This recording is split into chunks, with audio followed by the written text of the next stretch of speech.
Hi, my name is Robert Ambrosi and I'm EVP of Global Sales and Business Development at the GBTA. We are broadcasting from the studio at our conference in Toronto 2026. I'm here today with two great guests from the Crescent Hotels, Jon Hodges, Vice President of Global Sales, and Abdi Mohamud, who is the Vice President of Sales and Marketing for Canada. Before we jump to the questions, pause. Okay, You threw me off. Yeah. Before we jump to the questions, maybe, gentlemen, you can tell us a little bit more about the Crescent. Sure, absolutely. First of all, Robert, thank you for having us. What an honor. So thank you so much for today. Crescent Hotels and Resorts is a management company. We're in our 25th year anniversary this year, and we manage a portfolio of over 110 properties that make up all the major brands and independent lifestyle hotels. And we've got Abdi here from our Canadian Vice President of Sales, and Abdi, we have 16 plus. We have, it's 15 currently open, and we've got 2 on the pipeline that are about to open shortly. So very exciting. And over 100 in the US. Lovely. Well, great. Let's jump in right to the questions. So the first question that I have for you, gentlemen, how important are sustainability metrics in a hotel sourcing decision today? It's absolutely crucial for it. It's important to know that it turned from sustainability a nice to have to really it's the core decision maker for the travel manager. Today, approximately, I would say about 90% of the corporate travel managers require sustainability in the top 3 reasons why they choose a hotel.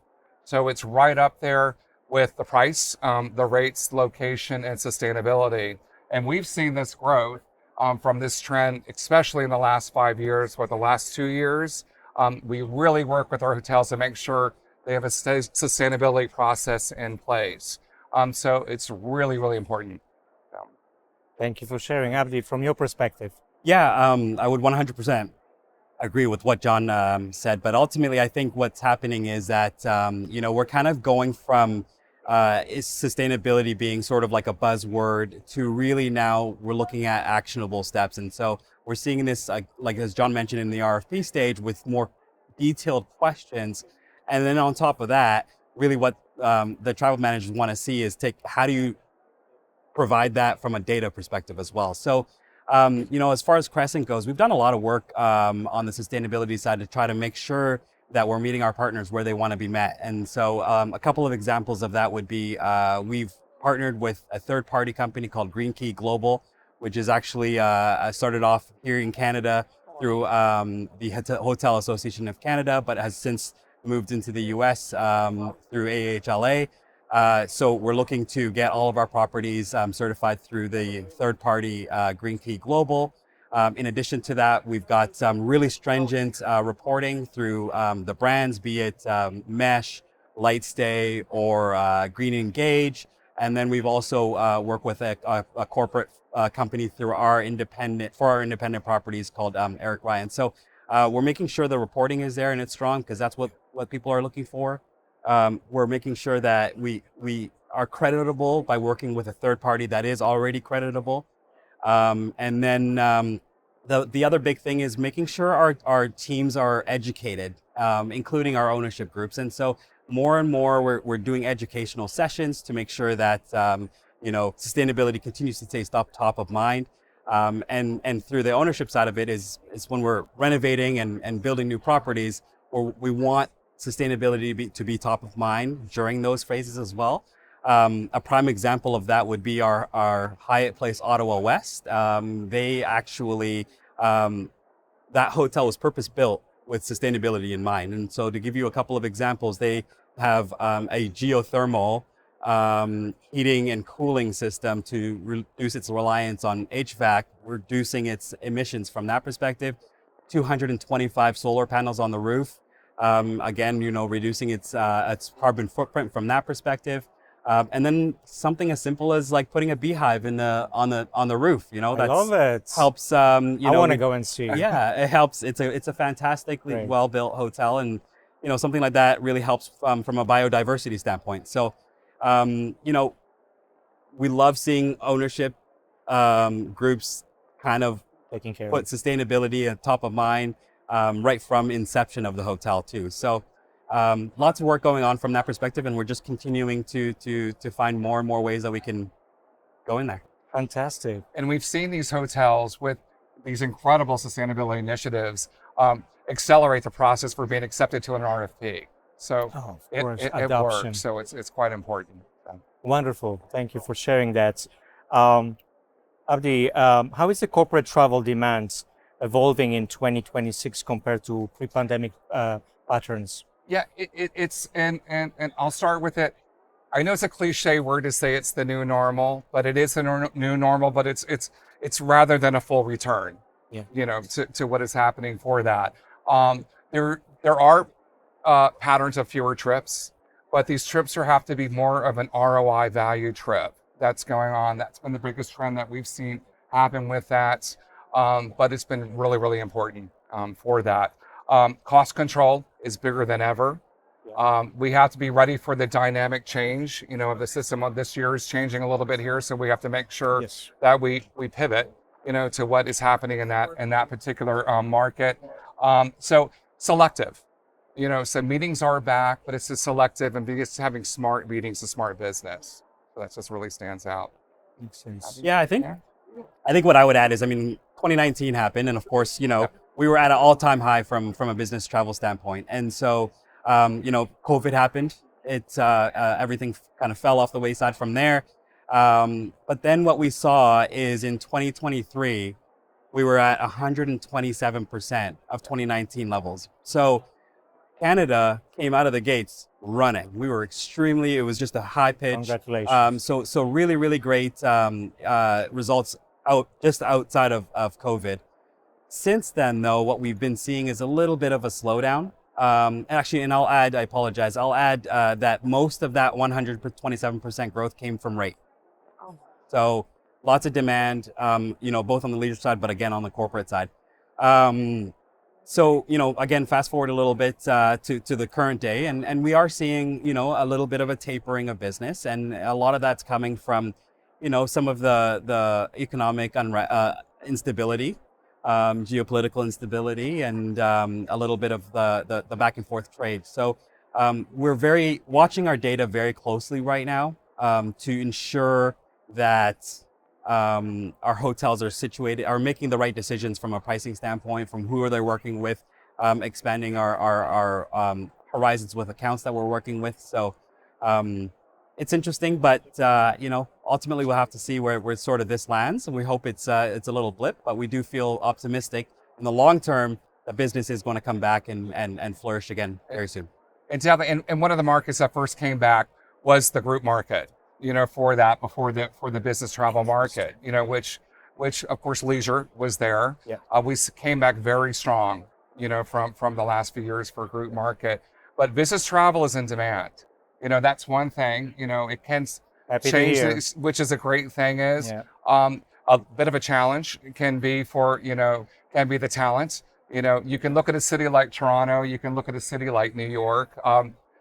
You can be a leader if you want to go in that business and sales manager in business travel, which so many hotels need that. So that's the great news about it, because we need to be on track, because certain companies are growing. It depends on the market, what it is that is really, really needed for this business to be managed. So that's the great news.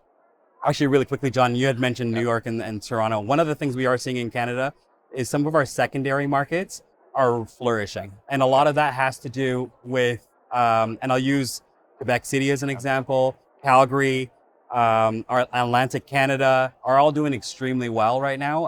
And that's a lot of that is driven through infrastructure spend. So government spend, and all the offspring business that comes from infrastructure spend. So secondary markets seem to be doing extremely well. We are seeing, again, like a little bit of flattening on the primary markets, but secondary markets are doing well. Fascinating. Thank you for sharing with us all those updates. I have one more question for you, gentlemen. What role do lifestyle experiential hotels play in business travel today? Yeah, it's so important. Probably one of the biggest changes on the front is lifestyle hotels. We're a big advocate of lifestyle hotels. Our biggest partners are the brands, which are truly But we're seeing those travelers. It is true. It is the Gen Z. Yeah. It is the millennial travelers that are interested in lifestyle hotels.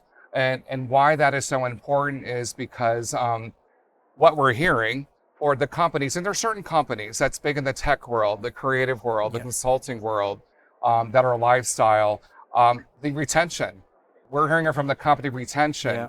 If they're happy with their social, I call it, we were talking earlier about that, the word is social energy. So they want to be at a hotel that is social energy, has a lot of lifestyle opportunity for that to make an experience out of it. So that's all true. So they want to be in that social, they want to be in that lobby. They want to be, and even we're seeing C-suite making a change into lifestyle hotels. Wow. For that. And that's for the privacy. That's more of the privacy. It's a good valid point. For that, we were seeing that change. But what I'm about lifestyle can be independent for it. That's why you see a lot of the brands have, like for a Moxie brand, for example, or if you've got Autograph collection. the Autograph Collection, which Crescent is a very big partner with Autograph Collections, have absolutely flourished. We have like our Santa Monica properties at Sanborn. We've got our in Scottsdale, Arizona, and we're certainly expanding. We will have our Autograph Collections in here, also the Curio Collection, and of course we have an incredible property, right, that's going to open soon. I was about to ask in Canada. Yeah, absolutely. I mean, I think to John's point, I think travel has become less transactional and more experience driven, right? And so, travel managers are not asking, where should my travelers stay? They're asking, what will they experience when they stay there? And that comes from a general experience, but safety as well is included in all of that. So, we do a great job, I think, of our lifestyle division and curating experiences for our guests. And so, just to give you a couple of examples, we have Hotel Pure in Quebec City, which is a beautiful hotel, and they really, really focus on authenticity, right? And they bring that experience that you would have as a local into the hotel through curated experiences that we bring into the properties. As John was mentioning, we have the Parliament Oak opening in 2028. That is going to be a really wellness-focused hotel because that, again, is really important to guests from an experience standpoint. And then last but not least, we have our Queen's Q opening up in Stratford, Ontario, which is going to be a very exciting hotel. It's in a theater, a town that has a lot of theater, and so hence the word Queen's Q. But we're designing that hotel so that it's really meant to connect people, right?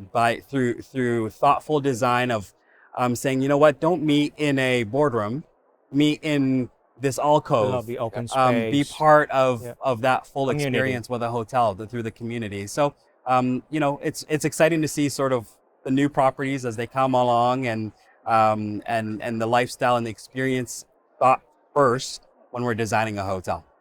And leisure travel, we all know that word, and it's real, right? As we talk about it, we're seeing it in the results, we're seeing it in the data of our hotels. It's been around for a while, but it's really hitting home. Your peak business travel nights are Tuesday, Wednesday, Thursday, which we were happy to see that return, right, Abdi, in the last year. That's very important for a hotel. But you're seeing that Thursday night overstay, right? So we're seeing that Sunday night, but we're seeing it later in the week as well. Family experience. Bring your family with you. Very important, because when people do want to travel, it is important to bring, if you can, for that. This experience. And I love there's a statistic that Abdi said about this conference right now. Yeah. You said about Canada, your Canadian colleagues just or hotels. we were right? just having this conversation. Actually, it's interesting because we've got 6 delegates from 6 different hotels here with us. Of the 6, more than half of them brought their families and spent the weekend prior to here. So this just goes to show that leisure is absolutely a thing, right? Well, that sounds like you're really busy and a lot of exciting updates. Thank you for sharing. Thank you for your time, Jon, Abdi. This is Robert Ambrosi from GBTA Toronto Conference 2026.